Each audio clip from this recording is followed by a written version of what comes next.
إما يبلغن عندك الكبر أحدهما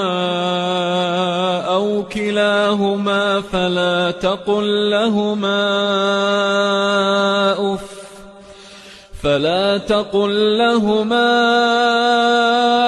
أف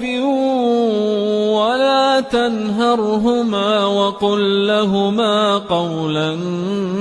كريما